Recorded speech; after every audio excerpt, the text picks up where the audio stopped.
नमस्कार, capital TV देख रहे हैं आप। मैं हूं आपके साथ पूजा। ब्रेकिंग नाउ में बड़ी खबर महाराष्ट्र से आपको बता रहे हैं, जहां महाराष्ट्र में अकोला में भारी हिंसा हुआ है। ये हिंसा केरला स्टोरी के समर्थक में एक पोस्ट के जरिए दो समुदाय में भारी बवाल हो गया, जिससे तनावपूर्ण स्थिति बनी हुई है। तो वहीं अहमदनगर से भी भारी तनाव की खबर सामने आ रही है, जहां संभाजी महाराज के जन्मस्थल की रैली में जमकर हंगामा हुआ है। इस बड़ी खबर पे मेरे साथ न्यूज रूम से जुड़े हुए हैं कैपिटल टीवी के एग्जीक्यूटिव एडिटर राजीव जी। राजीव जी, एक तरफ अकोला में हिंसा तो दूसरी तरफ संभाजी की शोभा यात्रा को लेकर हिंसा, क्या कुछ चल रहा है महाराष्ट्र में? देखिए, महाराष्ट्र में स्थितियां बदल चुकी है। अब जो कि विरोध करने वाले थे, जो सामने में लड़ने वाले थे, वो सरेंडर कर चुके हैं, तो मनोबल तो बढ़ेगा।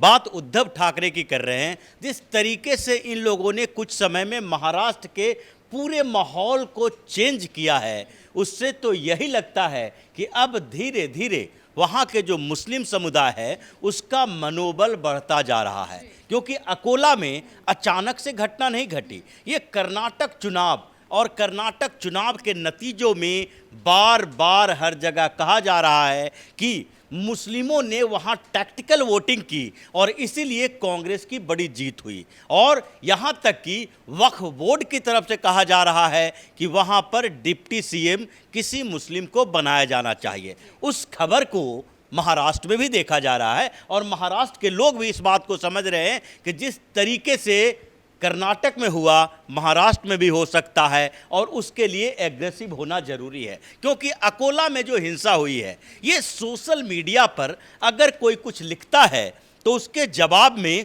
सड़क पर नहीं उतरा जा सकता, उसके जवाब में सोशल मीडिया पर ही कुछ लिखा जा सकता है। टिप्पणी का जवाब टिप्पणी से हो सकता है, सर तन से जुदा करने वाले नारों के साथ नहीं हो सकता है। अकोला में ऐसे हुआ और केरला स्टोरी देखकर आए कुछ लोग इमोशनल हुए और उन लोगों ने सोशल मीडिया पर कुछ लिखा, इंस्टाग्राम पर पोस्ट लिखा और कुछ तस्वीरें भी शेयर की, जिसमें साफ तौर पर कहा जा रहा था कि केरल में कन्वर्जन का खेल, रैकेट कैसे चल रहा है। और इन लोगों के अंदर गुस्सा थी, लेकिन उस गुस्सा को कमेंट के जरिए, उस गुस्सा को अपनी टिप्पणी के जरिए, सोशल मीडिया के जरिए एक अवेयरनेस के तौर पर लिखा गया। लेकिन अचानक से रात में 100-200 लोग घरों से बाहर निकलते हैं, सर तन से जुदा करने के नारे लगाते हैं और फिर कुछ जो सड़क पर पड़ी हुई गाड़ियां थी, बाइक में आग लगा देते हैं, ऑटो में आग लगाते हैं और वहीं पर एक दुकानदार जो इलेक्ट्रिक का काम करता है, इलेक्ट्रिशियन है, वो विलास गायकवाड़ की हत्या हो जाती है।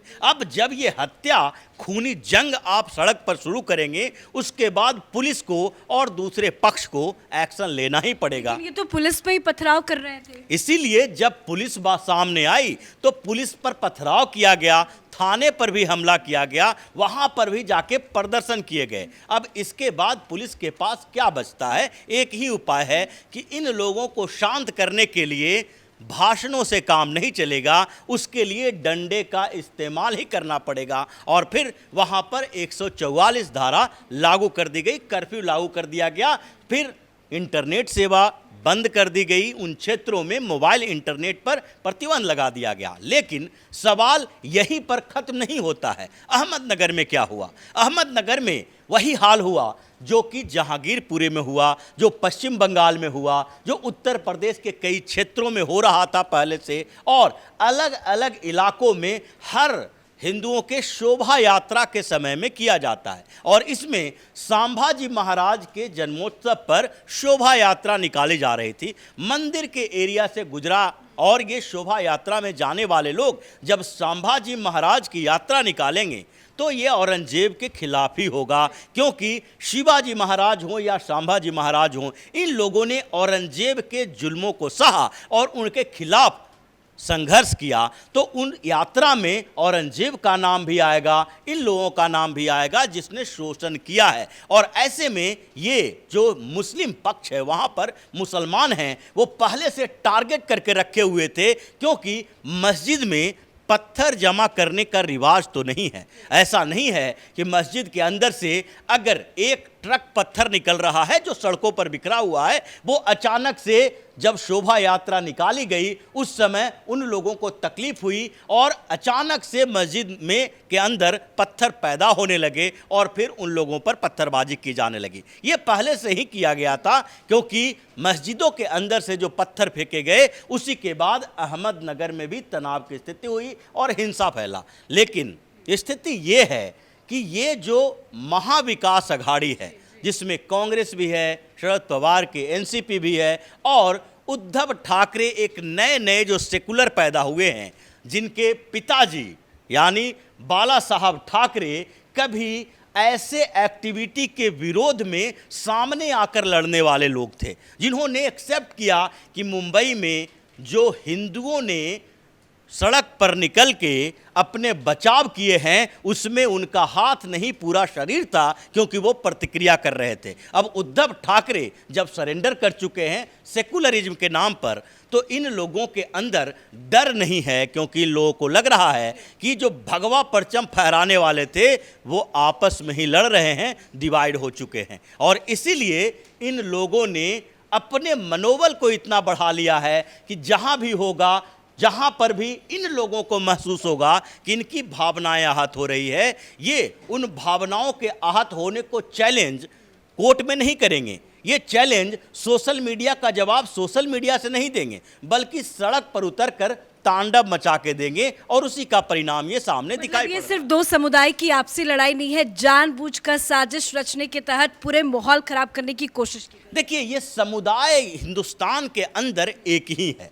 ये समुदाय हिंदुस्तान के अंदर सनातन संस्कृति का पालन करने वाले हैं, हिंदुस्तानी हैं। लेकिन जब समुदाय की बात आती है कि दो समुदाय, तीन समुदाय के बीच झड़प, तो यहाँ पर दूसरा पक्ष होता कौन है? ये हैं इस्लामिक जिहादी, जो कि अपनी मानसिकता को इस तरीके से बदल के रखे हैं कि हिंदुस्तान में अगर हमारे लिए कुछ भी अनुकूल नहीं होगा तो उस प्रतिकूल परिस्थिति का जवाब हमें तलवार, भाले, गड़ासे, बम, बंदूक, गोलीबारी से देना है। क्योंकि ऐसा नहीं होता है कि मुहर्रम के समय में जुलूस जो निकलता है वो कहीं भी हिंदू मोहल्लों से नहीं निकलता है, लेकिन आज तक किसी ने नहीं देखा कि मुहर्रम के जुलूस के ऊपर पथराव किया गया, चाहे उस समय अल्लाहू अकबर के नारे ही क्यों न लगाए जाएं। और इसी समय ऐसे ही कई जगहों पर कई समय में देखा जाने को मिलेगा। लेकिन इन लोगों के मोहल्ले से निकलने गुजरने वाले शोभा यात्रा के दौरान